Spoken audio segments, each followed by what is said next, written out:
the genetic engineering course. And that day was my oath taking, and I didn't want to be late. It also happened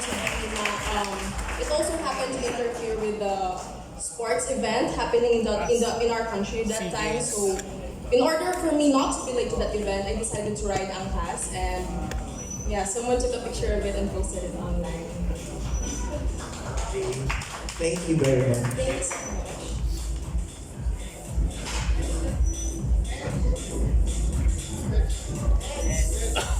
So, okay na yung pamangkin ko, di ba? Hello. Siyempre, mga pamangkin ko yung unahin ko. Yung taga Bulacan din, si Miss Black Beauty from Giginto, Bulacan. Siyempre, si Miss Pico. Okay yan. Miss Pico. Oo, yung mga pamangkin ko muna yung una ko. Yes, yung Miss Giginto and Miss Pico po. Pareho po kayo. Same question lang po ito. Hi, good evening. So, kamusta naman? We're fine naman po. Ayan, gaganda nyo ha, mga pamangkin. So, ang question ko, how would you describe your personal style? And sino yung iniidolo yung mga beauty queen? Number one question, how would you describe your personal style? Siyempre, we have your personal style to everyday. Siyempre, as a candidate of Miss Continental, ano yung style ninyo? For me, the style, which is my hair, I think this is my asset. Okay. In beauty pageants, it is my way to promote that we should have diversity and equality, that we should accept even if we don't have those straight hair, we can still join beauty pageants for our advocacy po. Alright, and then sino yung ina-idol mong beauty queen? Well, the Miss Universe Philippines 2015, which is Pia Alonso Words back po. I idolize him because I idolize her kasi hindi ako sumusuko sa mga sa mga beauty pageants na sinasalihan ko. May mga beauty pageants ako nasasalihan na, which is it is my 5th time joining that kind of pageant, and ayun, I idolize her kasi dapat hindi ka sumuko sa anuman gusto mo, which is ayun nga, ang maging beauty queen at maging voice, lalo na ng youth, to promote the advocacy for the culture and arts of the Philippines po. Alright, and then Miss Giginto, Bulacan. I chose this hairstyle ko kasi I want to be different. I want to be known differently because most of the time, black girls have curly hair, and I want to be known on my own style, not just because of my curly hair. I want to be known because I am not following the traditional curly hair of the other, but I'm not against that. I just want to show other people that I have my own style and I can be who I am with whatever kind of hairstyle that I want. And the beauty queen that I idolize is Miss Tamarind Green of Miss South Africa. Yeah, because she's so beautiful and yeah. Alright, thank Thank you. Okay. May I ask Miss La Union, Miss Baguio, to be here in front, and Miss, the other Bulacan, yeah, Miss Ubando. Okay. Since we also know that pageants promote tourism, if we're gonna be visiting your places, where really gonna take me? Even though I have a Wuhan virus, charot. Okay, for example, if that one, seriously my question is, if a tourist wants to visit your place, where are you going to bring them? La Union, Baguio, and Miss Abando. Miss La Union. For me, as I represent La Union, I will bring the tourists in the famous San Juan La Union, which is the national surfing capital of the North.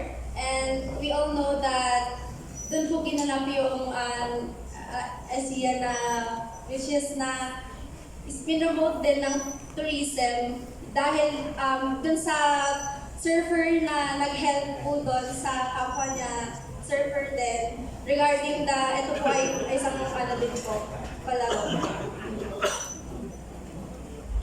Hi, if I'm gonna take you somewhere in Baguio, as you know, Baguio has a lot of tourist places that are beautiful, and as we all know, it's also cold. So if it's really hot here in Manila, you could definitely go to Baguio. But one specific place that I would love to go to is near Baguio. It's in Benguet. It is like a flower garden. Yeah, Atok. Yeah, sorry.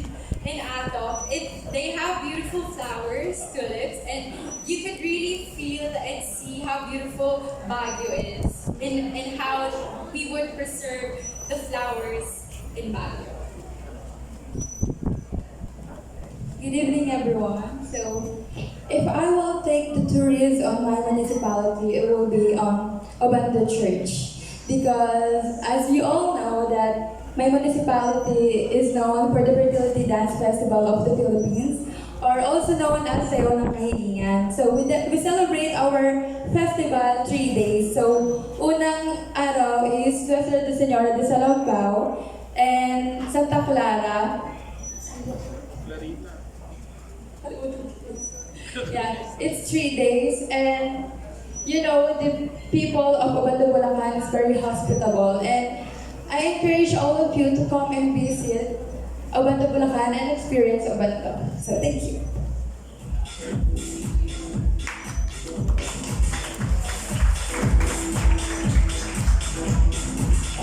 Good evening, ladies. I'm Dr. John Seneca, and I can say that you are all winners already because you already a contestant of the first Miss Continental of the Philippines. Let's give a round of applause to the ladies. May I call on Miss General Trias? Miss General Trias, yes, and Miss Ubando Bulacan, and Miss Tagaytay. Yeah. Okay, my first question is with Miss Tagaytay. Yes, were you there during the Taal volcano in Tagaytay? Yes. You can go to the front, yeah. Yes po. I was there during the Taal eruption together with my mom. So what did you do when you see that the ash falls are going in Tagaytay? Actually, I was devastated because knowing that my place was already a tourist spot and it may actually lose its beauty. But during that time, during the eruption, because it's a natural disaster and we didn't really know what to do that time. At least we actually prepared for evacuation in some time that the Taal volcano might actually erupt. But how's the Taal now? Currently, it's okay, but Tagaytay is currently recovering with the ashfall. Compared before, the air actually was not really good because it's made of Dusty. ashfall. Yeah. Thank you, Mr. Gaytay. Of course, Miss General Trias. Good evening, Miss General Trias. Good evening, sir. Are you from Gentry? Yes, sir. Yes, because I have a hospital there, the Gentry Doctors Medical Center. Are you a nurse or?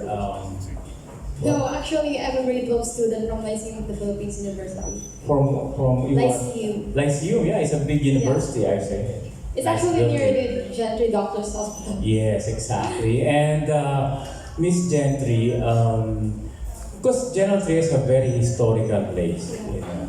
It was General Trias who was one of the, I could say, veterans warfare during those times. So, what do you say about your place in General Trias, about the historical history of Gentry? Well, I could say that we should all look to General Trias as a historic place because when we say General Trias, it's like it's not so popular in Cavite because when we say Cavite, we only think of Kawit, Bacoor, Dasmariñas. Yeah, but Gentry is a very industrial and commercialized area. Because a lot of factories are there in General Trias. And one of the things I want to promote is the Valenciana Festival, which I have attended last December 13 during the festival of the General Trias because I want all of you to experience how colorful and how tasteful and how delicious the Gentriceños are in cooking. Really? Oh, if you have time and probably some of your relatives get a medical problem, go to our hospital. The Yeah, Gentry sure. doctors. I would definitely. Don't go on the other side, to us, Gentry Med and Gentry doctors. Thank you very much, Ms. Gentry. Yes. Okay, Ms. Ubando. Hi, Dr. Johnson. Nice to see you again. Again, but again. I was competed on Miss Philippines Earth. Oh, that's why. Yeah, I know. You're With so- Janelle P. and Chelsea Fernandez. Yeah. Oh, Chelsea. Yeah. So how are you now? I'm doing good and doing great. Okay, good. Miss Ubando, because we know that Ubando was a very popular town. That let's say if you were not gifted to have a sibling or a child, you have to go to Ubando to dance. Is it true? Yes, because my mom is actually a real life evidence of that festivity because my younger brothers I came from Obando dance, right, Mom? Yeah. My mom is. Andiyan pa si Mami. Oo. Yeah, thank you. Thank you. And then this is the last question for the three of you. Do you think you can answer it in Tagalog or in English? Do you think what's your, bisa natin ni Ms. Ubando, what's your age in comparison with other candidates? Well, we all know that we gathered here today because we have our own advocacies and purpose in this pageant. But I think my edge among all of the candidates is that I am resilient and I walk the talk. Magaling to, galing Miss Earth to eh. Thank you, Ms. Ubando. Thank you, Dr. Yeah, how about Ms. General Trias? What's your age in comparison with other candidates? Well, I do think that my edge. Well, actually, I wouldn't want to think about those things, especially when I Ano yung pageant. katangian mo na kakaiba in comparison with other candidates? Kasi dapat meron kang, you're somebody who's unique. Your uniqueness. Yeah, so I would say that my uniqueness when it comes to pageantry is how I associate with my co-candidates because in pageantry, usually there are getting a lot of fights because of insecurities Intriga. or something. Yes, something. Yeah. Mostly issues like that. But I want to stand here to empower these girls. Like I don't wanna be seen as the one on top. Rather, I want to be seen as the one who lifts them up. That is all. Warrior ka, taga General Trias ka. Thank you. Thank you, Ms. Gentry. How about the volcano victim? Mr. Gaetan. For me, I think among the candidates, I was one of the oldest one. I started late among them. Why? Because Bakit ngayon na? Did you join any other national national, no, pageant? not yet. It was This is your actually my first time, yes. But you've joined already some local pageants also. No, just school-wide, yes. Oh, school, okay. So for me, I prioritized myself first during those times that I was in my youth, and then right now, is still prioritizing myself, but with actually learnings from what I have done during the times that I was not yet joining the pageants. I think that's my edge because I could share them my knowledge and all the learnings I have learned during the times that I was not here. Yeah, that's all. Thank you very much, ladies. Thank you very much. Again, I tell you that you are all winners because you're already contestants of the Miss Continental, the first Miss Continental Philippines. Thank you very much. Thank you, girls. Miss Quezon City.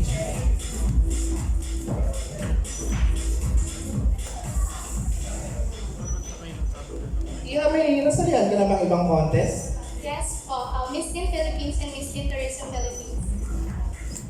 My family, Miss Teen Tourism Philippines is there. Sir Manix and Nadine. Hello sa tita. Yung kaninang ginawa mo sa stage, anong tawag doon? At bakit mo ginawa? Isa pa nga, sample ulit. And I saw that in other pageants. Actually, sa mga geisha. But Miss I India think- pa.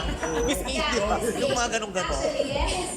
But I think that is my uniqueness about to each candidates here because I want to be different about them because I'm one of the youngest because I'm 17. We actually here, but I want to gusto ko magpasikat sa inyo because I want you to know me more and to show my talent and abilities.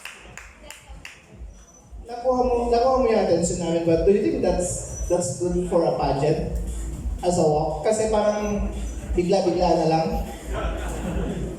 Thank you po. Yes, for me po, it's good because that's actually a talent because hindi lahat ng tao kayang gawin yun. For me. Sabi nila ulitin daw. So, Ulit natin. ulit daw. Go. Music please. Okay, go. Oh. Ah!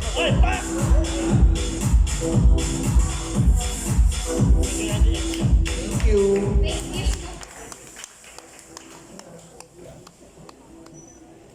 Nanyahin ko talaga yun. Diba? Hello, Miss Batangas and Miss Iloilo, please. Just one question. Hello, we just celebrate Valentine's Day. If you were given a chance to choose a partner, someone who's rich pero not good looking, or good looking pero not rich, anong pipili? I prefer to choose someone who is good looking.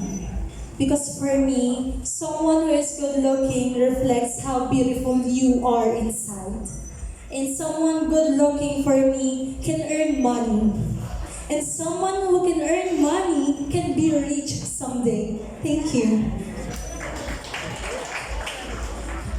Good evening, everyone. For me, I will use someone who is rich. I will use that money to become a beautiful, and I will help those less fortunate people to be able to have a more meaningful life. Thank you. Thank you so much.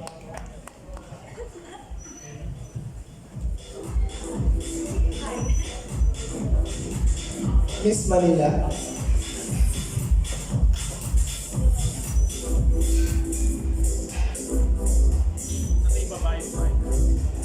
Tell us something more about yourself, and did you join any previous pageants?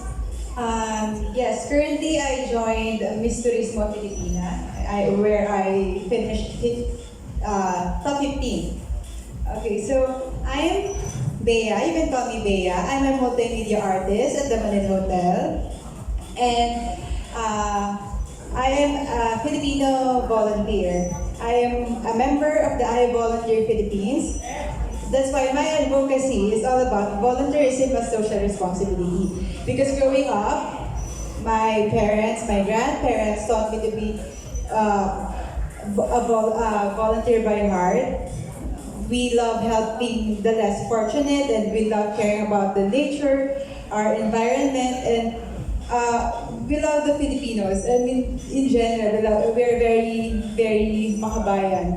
So that's why the volunteerism advocacy is really, really close to my heart. What can we say about the beautiful transformation happening in Manila right now, and how proud are you wearing that sash? Okay. To be honest, I am very, very proud because I was born and raised in Manila. I studied there, I'm currently working there, so I'm a full-blooded Manileña. And I've seen the real transformation of the entire Manila, most specifically the Andres Bonifacio Shrine. From the Manila Hotel, I travel going to Pandacanan. I always cross that plaza. And before, I didn't see all the trees, the cement seats, everything, the monuments. There were no monuments before. But then when our mayor, Scott Moreno, have done all the beautiful transformation, I was actually very teary that time. I almost cried. Like, I didn't really saw, I didn't imagine that it's really that beautiful. Most especially now that the mayor installed beautiful fountain, colorful dancing fountains. So honestly, I'm really, really happy and I'm really, really proud that I am a Manileña. Thank you.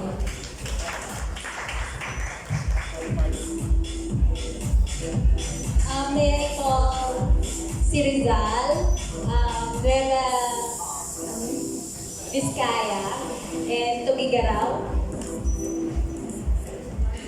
Tsaka yung Tuwa. Pwede kayo pumunta doon kay Sir Brand. Merong gift. Sir Brand. Tuwa. Pati si Las Piñas. Las Piñas. Yan. Sa tingin niyo, advantage ba or disadvantage na lumaban na kayo dati sa national? I think that any experience once overcome is always an advantage, and it also depends on the person how they will treat whatever experience they encounter. So I believe that it is an advantage because I have joined a national pageant and I feel that I've learned things that I can take from that for life, not just within the pageant. Thank you.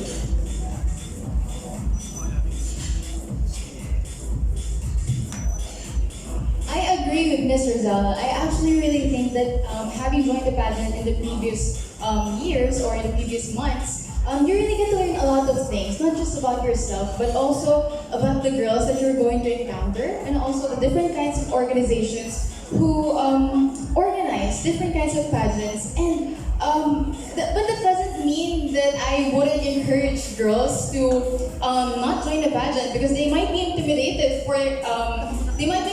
with the number of years that some other candidates already have when it comes to the industry of pageants. I think my speech right now, I would want to come across these young girls that they too should also join a pageant. And by joining one, you would be able to accumulate learnings, and you would be able to meet other girls, which is the biggest advantage for me. And most importantly, you'll get to know more about their advocacies in life. And really just opened my eyes to a lot of things that I wasn't really aware, before I even joined Miss Continental. So thank you so much.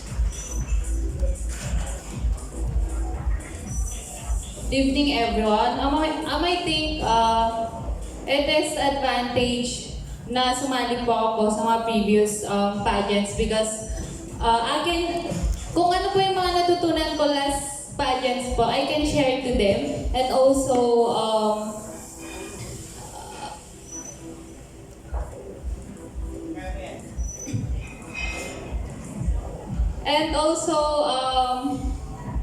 hindi hadlang na you have a experience or not, because I believe we are equally, we have the advantage na kayang-kaya nating jumoin sa mga beauty pageants. Thank you. Good evening, everyone. For me, it is all about advantage because there's nothing to lose here. It is all about meeting new people. It's so happy kaya na makamit ka ng iba't ibang ladies from the different places in the Philippines. You will learn from them and you'll build friendship. Like, you will have a shoulder to lean on kung gusto mo. You will have your pageant sisters, and maybe the disadvantage is that we all have potential to lose po. But then, don't misinterpret it because we might lose, but yeah, sure thing. Winning is really a good thing, but losing is a blessing. You learn something, and that is a blessing. Thank you.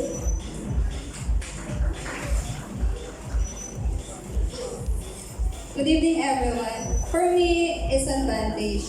I competed last year in Miss Philippines 2019 and I was represented by Cagayan. This was my first pageant. I never expected that I am here standing in front of you. I was just curious in screening and Q&A, but I'm here. I just want to empower everyone, and especially youth, especially in my advocacies. One of my advocacies is inclusions and diversity, environmental conservation, and education, and that's all. Thank you.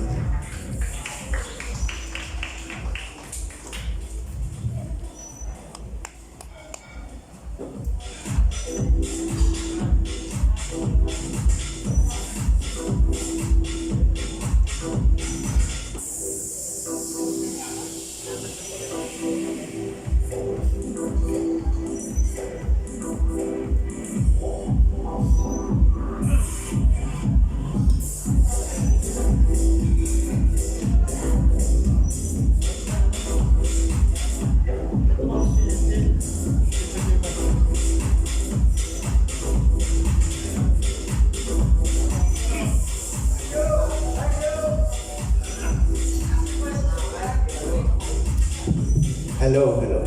I wanna ask Miss Obando and Miss Valenzuela again. Sino yung Black Beauty kanina? I'm sorry to the banda. Yung isa. Giginto, I'm sorry. I'm sorry, Miss Obando. I have a question for both of you, no? Okay. The reigning Miss Universe and Miss World were both black. So, in this regard, do you think it is high time for a black Filipina to win in a major national pageant like Miss Continental? I guess for me, being beautiful is not about your skin color. It's about how you show yourself and how you compete with other women. I guess that those women who Miss Susubini Tunzi and Miss World who won the recently included pageant, they just showed other people, especially those who are being bullied, that we are all beautiful no matter how we look, and we are all beautiful and we can also join beauty pageants regardless of how we look or regardless of our own perspective in life. And I guess joining Miss Continental is also my way of promoting my advocacy, which is against bullying, because I also experienced bullying before. I was also a victim, and this is now my time to prove to other people and to show them, to tell them that you don't always need to be white to be beautiful. You can be beautiful in your own way. Well said. Hi, good evening again. The answer is yes. I believe it is high time for a black Filipina to win an international pageant. We have to recognize that we not only have African American who also have Filipino bloods, we also have indigenous people who have black skin, and they are really beautiful. And for a long time, we, including me and probably including Miss Giginto Bulacan, have experienced discrimination because of the westernized standard of beauty here in the Philippines. And them winning international pageants made me really happy because finally our struggle is being recognized. Thank you.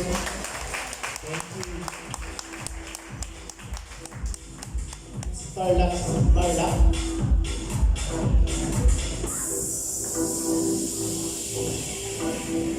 Saan ka sa Tarlac? Tarlac po. Tarlac. Tarlac City. Yes, sir.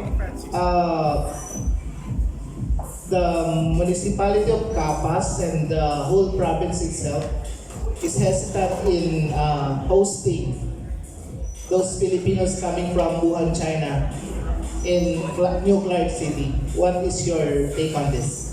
My take on this is that for us, we are Filipinos and we are hospitable, and it is quite unfair for us to hindi po sila ipabalik po dito sa Pilipinas kasi Filipinos din po sila, and it is our responsibility din po, and yes po. Thank you.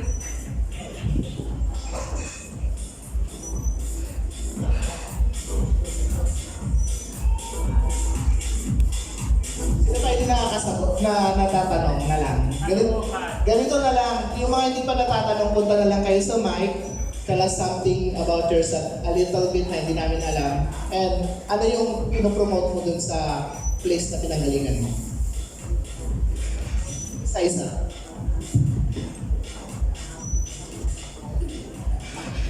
Good evening, everyone. I am the representative of Muntinlupa City, which is known as the Emerald City of the South.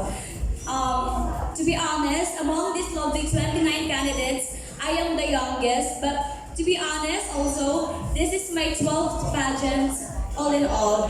And with that pageant, I experienced also discrimination with regards of my body and my skin. They always say that you will not win because you're not beautiful. You're just a simple girl. You're just a simple dream. But I proved them wrong. Now I have been idolized by many teens, by many girls, and by many people to believe in themselves and to be passionate of what they are doing.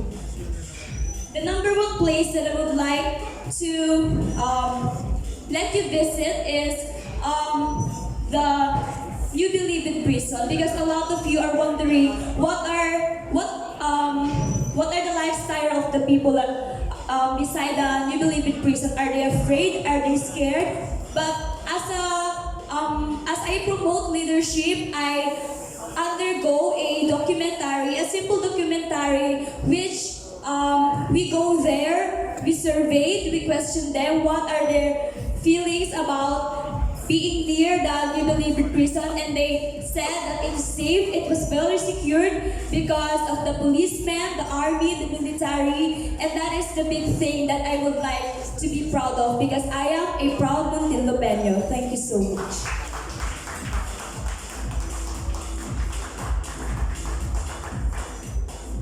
Mayap abengi kekongan. I am proud Kapampangan. Nung nakarinig peka manyaman na sisig, mekeli na King Pampanga, the culinary capital of the Philippines. Wala na pang dapat sabihin doon, it's all about the foods that we all know and the heritage of Pampanga. More heritage in Pampanga. Come with me and visit the Pampanga. Again, it is Abigail Gutierrez Shaw, your Pampanga candidate. Thank you. Good evening, everyone. I'm Janeline Kiambao, 18, from Caloocan City. I studied at Our Lady of Fatima University. I'm a grade 12 accountancy and business management student, and I am a grad student on grade 12. So if you would visit in Caloocan, I would recommend the Monumento. It is sculpted by Guillermo Tolentino, and I believe that it represents the bravery of the Filipino soldiers. Thank you.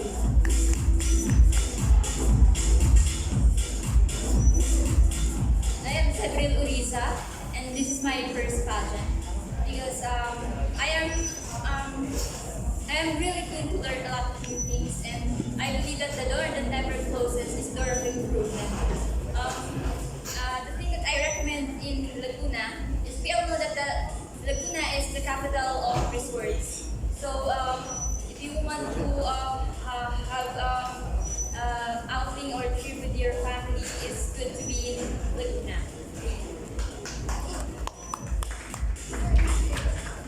Hi, good evening. My name is Rowena Fondalim. I'm 20 years old, and I'm a working student. I'm studying Bachelor of Science in Radiologic Technology in St. Dominic College of Asia, and also I'm a relationship manager at Alorca, Philippines. I'm working in a BPO industry. That's why I'm promoting an anti-PWD discrimination and elderly care.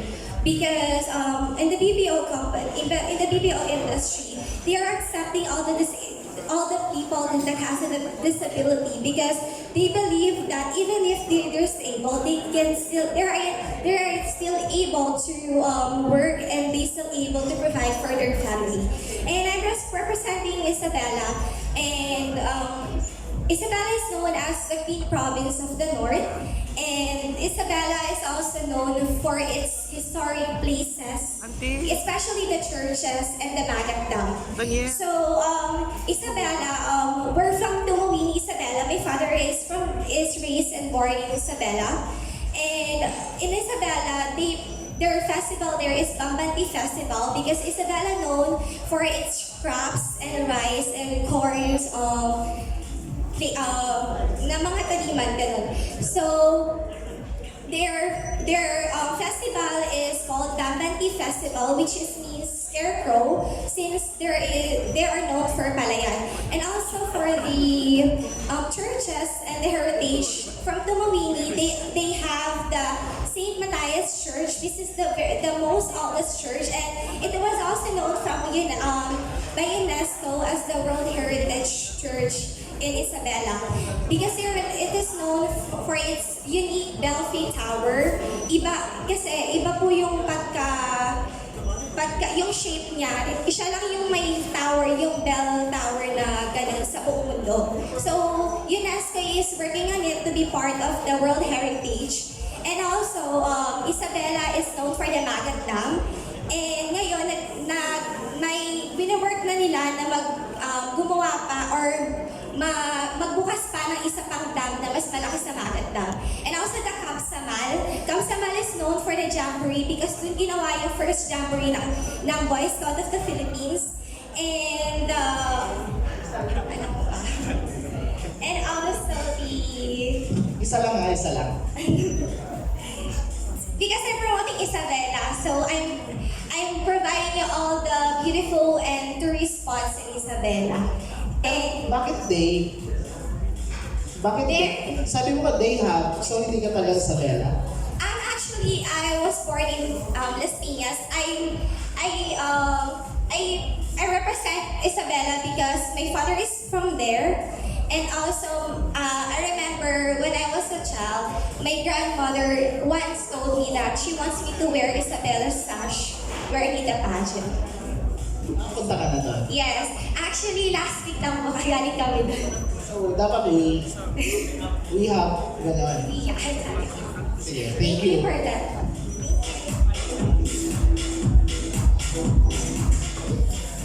Good evening, everyone. I'm Continental, 20 years old, and I live in Makati City. I study in University of Makati. My advocacy is mental health awareness. I don't have to explain a lot about that, but I want you people to know that a lot of people here in our country are suffering from mental health illness, and a simple "how are you" is very important. And I want you guys to know how proud Makati I am. I want you guys to travel Makati. I want you guys to know the culture and history of Makati. Thank you. Maayong gabi sa inyong tanan. Ako si Angelica Bucio, 23. I am a freelance talent. You can watch me in some series of ABS-CBN and GMA. I do TV commercial also. And I represent Hingoog City, and I would like to invite you to visit the Tiglas Falls, which is the most famous in our province, and experience the hospitable of some people in our province. Thank you. Mayang gabi sa tanan. We all know that Cebu is also known as the Queen City of the South. I must say that I can express myself as a woman who is independent woman. And I'm a breadwinner of the family.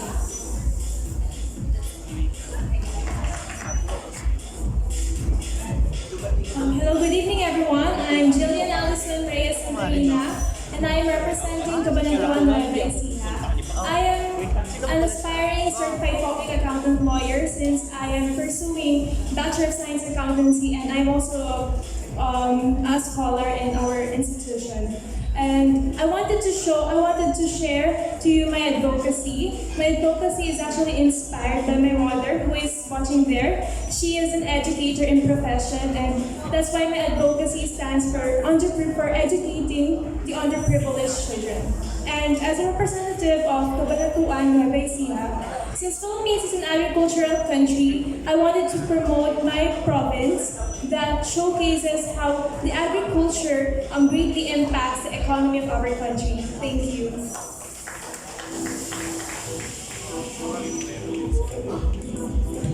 Hi, good evening again everyone. I am Celine Cosa and I am from Batangas. I have a charity team named GCB Family, which stands for God's Channel of Blessing, which focuses on the less fortunate children. And now I decided to cut my hair like this for 3 reasons. First, I wanted to promote equality. I wanted to break the stigma wherein people's definition of being beautiful is having long or short hair, dark or white skin, or perfect vital statistic. I want to break that stigma.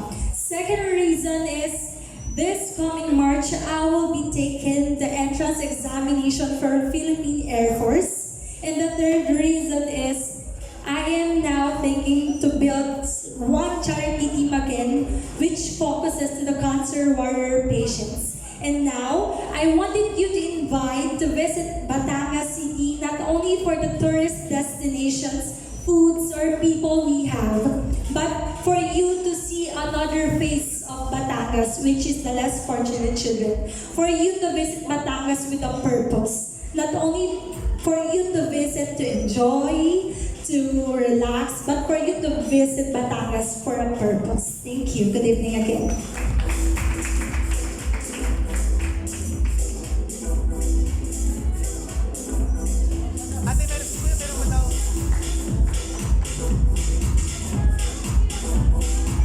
Kuya, meron pa daw. Hindi Marikina. Bigay mo lang yung mic.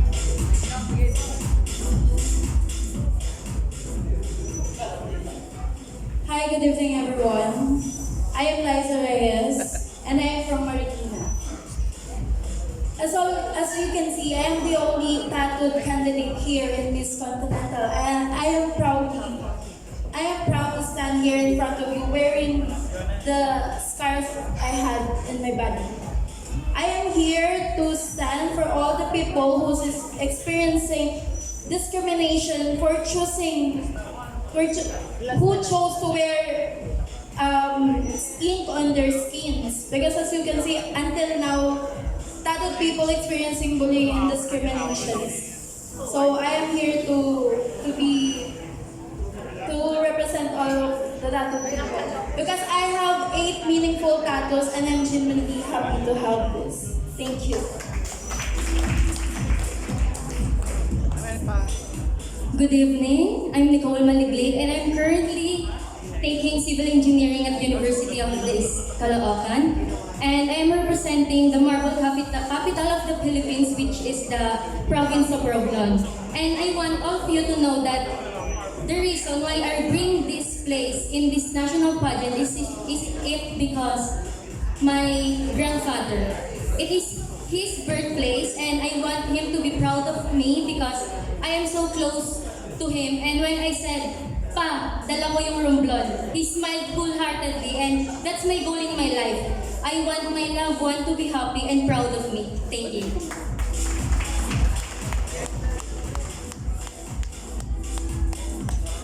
Hello again everyone, my name is Annabella.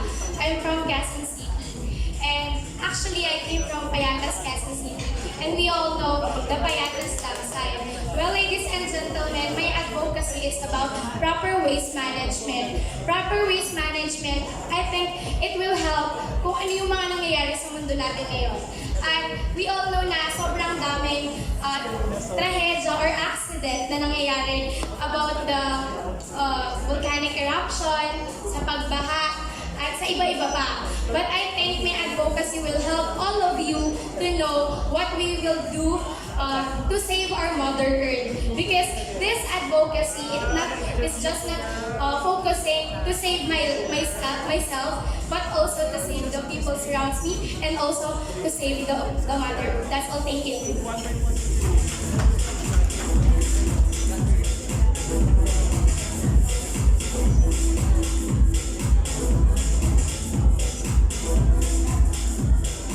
Thank you. Salamat. Congratulations. Group picture tayo para sa lahat. Compress po tayo. Nang maayo. Yung siguro yung iba sa baba na lang para kuha kayo lahat. Ba't ngayon ka lang? Di ba kayo baba? Oo. Pwede ba? Or Anong fresh na kayo na? Parang ko lang ata minito. kasya ba kayo lahat? Fresh ka dyan. Oo nga. Ang kalahati sa baba kung para pwede. Oo. 2, 4. Para group photo tayo. Yung hati, yung shoulder niyo at kabila para maganda tingnan sa photo. Yes, ayusin natin. Mas maganda din siguro kung tignan nyo kung asan yung height nyo. Mas yung matatangkad sa gitna sana para maganda yung ayos. Yung mga matatangkad sa gitna po para medyo pa triangle tayo ng konti para